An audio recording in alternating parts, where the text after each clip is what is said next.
Purulia jail তাদের কয়েদিদের দিয়ে এই জায়গাটা একটা নিচু জায়গা ছিল, ছোট একটা ডোবার মতো ছিল, সেই জায়গাটাকে খুঁড়ে এই সাহেব বাঁধটা রূপান্তরিত হয়। কোন সাহেব এটা তৈরি করেছিল? কোন সাহেব বাঁধের জলটা আরো পরিষ্কার ছিল?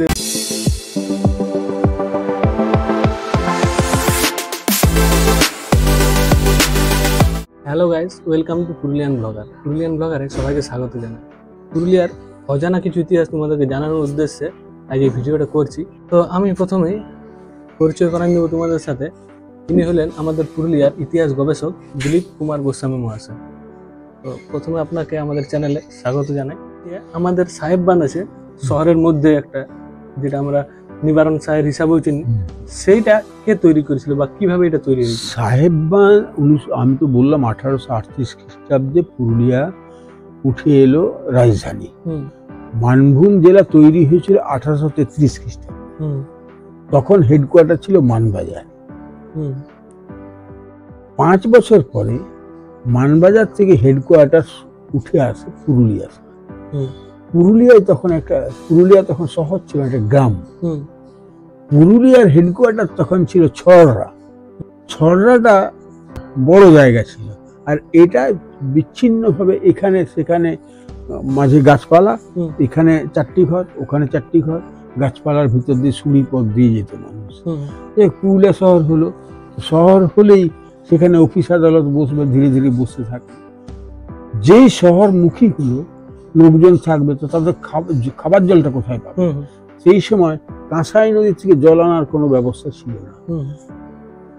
তখন একটা জলের সোর্স করার জন্য সাহেবদের বুদ্ধি ছিল অনেক বেশি। সাহেবরা যে জেল ছিল, পুরুলিয়া জেল, তাদের কয়েদিদের দিয়ে এই জায়গাটা একটা নিচু জায়গা ছিল, ছোট একটা ডোবার মতো ছিল, সেই জায়গাটাকে খুঁড়ে এই সাহেব বাঁধটা রূপান্তরিত হয়। ওদিকে বাঁধ কাকে বলা হয়?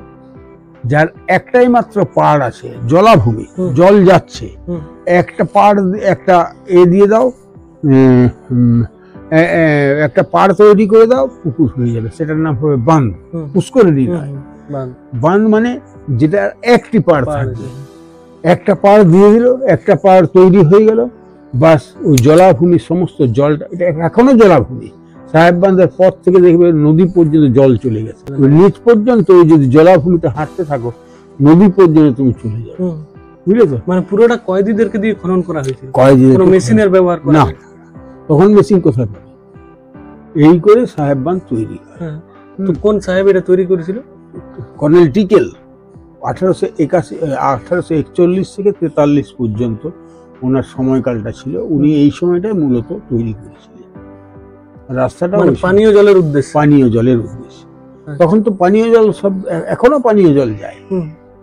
তখন পানীয় জল ওই বাড়িতে বাড়িতে যাওয়ার ব্যবস্থা ছিল। তো তখন এই কাঁসাই নদীর যে মানে ওইখানে যে একটা ব্যবস্থা আছে, ওইখান থেকে ফিল্টার করে আসছে জল, তখন সেই ব্যবস্থা তো আধুনিক প্রক্রিয়ার মধ্যে আসতে হবে। এই যেমন জল ট্যাঙ্কি হয়েছে, এই জল ট্যাঙ্কিটা হয়েছে 57 সালে। যখন এই জল ট্যাঙ্কিটা হয়েছে, আমাদের এই রাঁচির ডোবের জল ট্যাঙ্কি যখন হয়েছে, তখন এটা ছিল আধুনিকতম। পশ্চিমবাংলায় খুব কম জায়গায় এত ভালো জল ট্যাঙ্কি ছিল তখন, সেই সময়। কিন্তু পুরুলিয়ায় ছিল। পলিটেকনিকের ছাত্ররা আমাকে বলেছে সেই সময়কার, যে আমাদেরকে দেখতে নিয়ে আসা হতো এই জল ট্যাঙ্কি কিভাবে জলটা শোধন হচ্ছে, ঠিক আছে কিনা, আমাকে বলেছে। আমি তাদের কাছ থেকে জেনেছি তখন ছিল আধুনিকতম। জল তো বিভিন্ন জায়গায় শোধন হয়ে একটা জায়গা থেকে আরেকটা জায়গায় ট্যাঙ্কিতে উঠছে। তখন সাহেব বাঁধের জলটা আরো পরিষ্কার ছিল। তখন সাহেব বাঁধ অপরিষ্কার করার ছিল না, পরিষ্কার রাখার ব্যবস্থা ছিল। তারপর কতদিন পর থেকে মোটামুটি একটা সেই নোংরা জলে পরিণত হয়ে গেল?